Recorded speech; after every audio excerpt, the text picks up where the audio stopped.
Hello students. So again I welcome you all to our YouTube channel of Career Heights. This side CA Romil Jan sir from Udaipur Rajasthan. बच्चों जैसा कि आप लोगों ने आज का टाइटल देखा है 11th कॉमर्स के अंदर सर हम लोग मैथ्स ऑप्ट करें या ना करें और मैथ्स ऑप्ट करने से क्या हमारे प्रोफेशनल एग्जाम या आगे 11th 12th का कुछ इम्पैक्ट आएगा नहीं आएगा. तो आज वाले वीडियो में मैं आपको एवरी कंसेप्ट जो आपके माइंड में स्ट्राइक करता है उसको क्लियर करने वाला हूँ कि 11th के साथ आप लोग मैथ्स ऑप्ट करो या ना करो. मैथ्स ऑप्ट करने पे आपका कुछ बच्चे जो 11th 12th के बाद में कॉमर्स ऑप्ट करके सीए प्लान करते हैं उस पर क्या इंपैक्ट आएगा, सीयूटी करोगे तो क्या इंपैक्ट आएगा. तो एवरीथिंग मैं आपको आज वाले वीडियो में एक्सप्लेन करने वाला हूँ. वीडियो के एंड तक बने रहना मेरे साथ और अगर आपको कोई डाउट हो तो मेरे को व्हाट्सअप करो. I will try to give you answer on WhatsApp. वैसे ईच एंड एवरीथिंग मैं आपको इस वीडियो के एंड तक क्लियर करता हुआ चलूंगा, ठीक है ना. अब सर एक बहुत बेसिक डाउट है हम लोगों के माइंड में कि जब हम लोग 11th के अंदर कॉमर्स ऑप्ट कर रहे हैं तो कॉमर्स को हम लोग, ठीक है ध्यान दें, तो बहुत बेसिक डाउट है कि कॉमर्स को should be of without mathematics और commerce should be of with mathematics. मतलब क्या कॉमर्स में मैथ्स लूं या मैथ्स ना लूं. अब बच्चों क्या होता है, सबसे पहले तो मैंने एक बहुत बेसिक वीडियो बनाया था कि best subject combination in commerce. अगर आपने वो नहीं देखा ना तो वो आप जरूर देखना और उसके बाद ये वाला वीडियो भी देखना. उस वीडियो का मैं डिस्क्रिप्शन बॉक्स में लिंक दे दूंगा तो उससे आपको बहुत चीजें क्लियर हो जाएगी. सबसे पहले मैं बात करता हूं मैथमेटिक्स की. मैथ्स हमको लेना है कि नहीं लेना है. देखो सबसे पहले तो ये आपका है आपका एरिया ऑफ इंटरेस्ट कि आपका इंटरेस्ट है कि नहीं मैथमेटिक्स में. जनरली क्या होता है, अगर मैं मेरी बात करूं तो मेरे को 10-12 साल हो गए पढ़ाते हुए और 100 स्टूडेंट्स अगर कॉमर्स ऑप्ट करते हैं ना तो 80% बच्चे तो स्ट्रेट अवे मना कर देते हैं हमको मैथ्स नहीं लेना है सर. मतलब अगर 100 बच्चे 11th के अंदर कॉमर्स में आ रहे हैं तो इवन मैं टॉपर बच्चों की बात कर रहा हूँ, 80 बच्चे तो स्ट्रेट अवे डिनाई कर लेते हैं हमको मैथ्स ऑप्ट नहीं करना है सर, हम लोग कॉमर्स कंसिडर करेंगे विदाउट मैथमेटिक्स.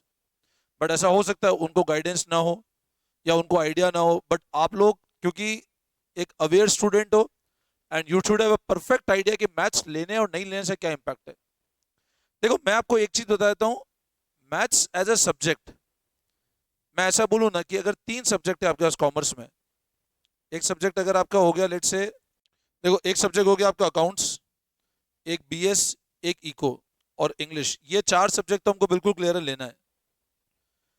अब मैं अगर मैथ्स की बात कर रहा हूं तो आप ये मान लेना कि आप यहाँ पे जितना 2 सब्जेक्ट में या 3 सब्जेक्ट मेहनत करोगे उतना अकेला मैथ्स आपका एफर्ट मांगेगा. तो सबसे पहली बात आपको अपने माइंडसेट में रखना पड़ेगा कि आप मैथ्स अच्छे से पढ़ सकते हैं, क्या आपके अंदर वो कैलिबर है. और अगर आपको लगता है कि मैं मैथ्स पढ़ सकता हूं फिर भी इस वीडियो को देख लेना कि मैथ्स में कितना इंपॉर्टेंस है. अब अगर मैं बात करता हूं कुछ कॉम्पिटिटिव एग्जाम्स की जो जनरली बच्चे 11th 12th के बाद प्लान करते हैं, उसमें एक तो सबसे बड़ा एग्जाम होता है चार्टर्ड अकाउंटेंसी कोर्स, एक होता है कुछ बच्चे आजकल सीयूटी देने का प्लान करते हैं. तो मैं अपने वीडियो में आपको मैथ्स का इन दोनों के साथ कंपैरिजन बताऊंगा कि 11th 12th की मैथ्स आपको इन दोनों सेगमेंट में कितना हेल्पफुल होगी. मैं आगे बढ़ने के पहले सबसे पहले आपको है ना 11th 12th की मैथ्स का एक सिलेबस बता देता हूं. तो देखो ध्यान देंगे आप लोग, ये बोर्ड का सिलेबस है और मैं यहाँ मैथ्स की बात कर रहा हूँ, मतलब अप्लाइड मैथ्स. मैथ्स कौन सी वाली बच्चों, अप्लाइड मैथ्स. कोर मैथ्स की बात नहीं कर रहा हूं मैं, ठीक है ना, क्योंकि कॉमर्स के लिए कोर मैथ्स बिल्कुल काम की नहीं है. अब आप अगर ओवरऑल देखोगे ना तो टोटल नंबर ऑफ चैप्टर जो आपके अप्लाइड मैथ्स में क्लास 11th में है वो 8 चैप्टर्स है, मतलब 8 यूनिट्स है ये.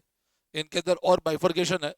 अगर एक एक यूनिट मिनिमम 2 चैप्टर ही मानो तो ओवरऑल 16 चैप्टर्स आपके 11th क्लास में मैथमेटिक्स के अंदर है.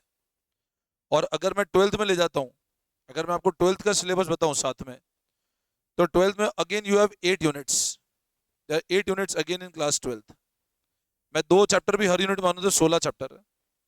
मतलब अप्रोक्सीमेटली आपको टोटल नंबर ऑफ चैप्टर जो 11th 12th मिला के पढ़ने वो 32 चैप्टर्स पढ़ने अच्छे से.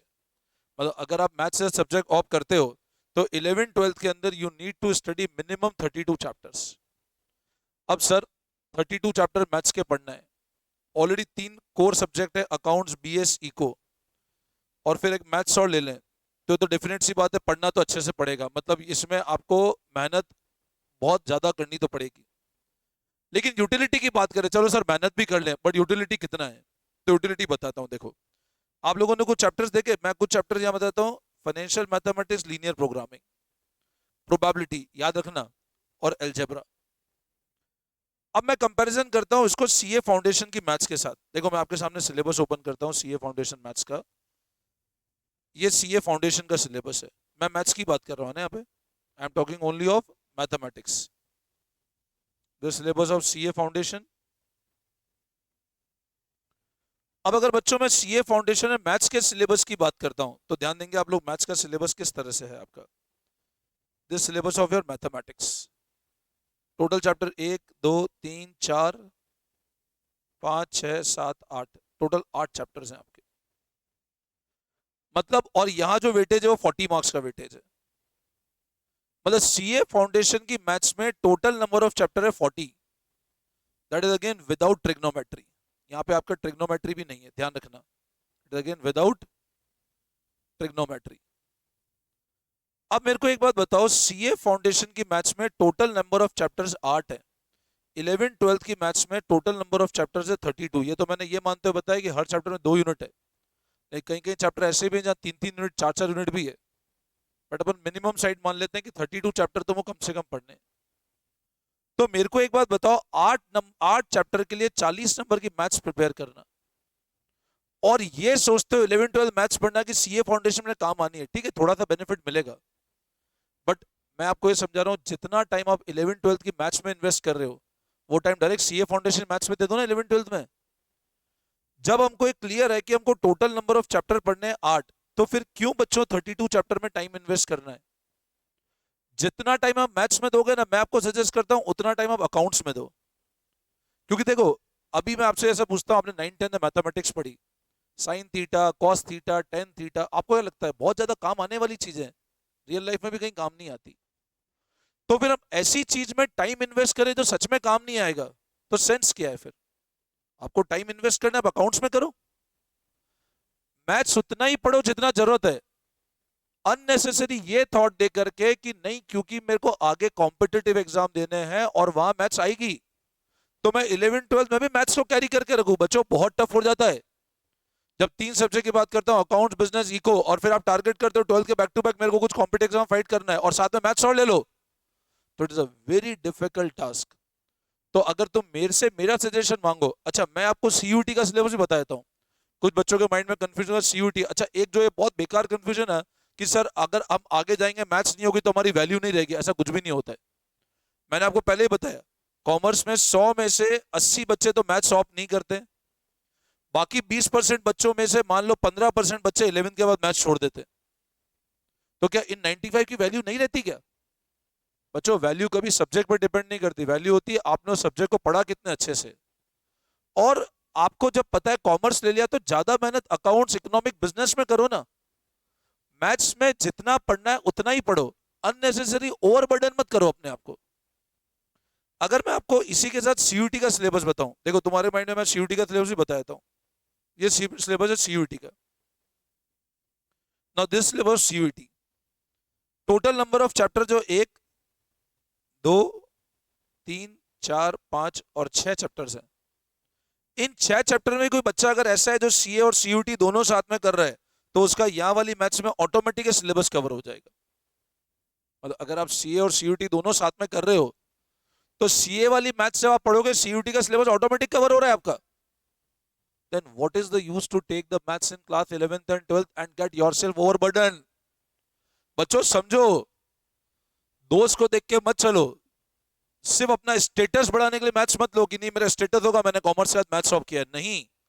अकाउंट्स, इको, बिजनेस भी टफ है, उसके अंदर पूरा एफर्ट डालो क्योंकि 11th-12th आपका कॉमर्स का बेस क्लास है।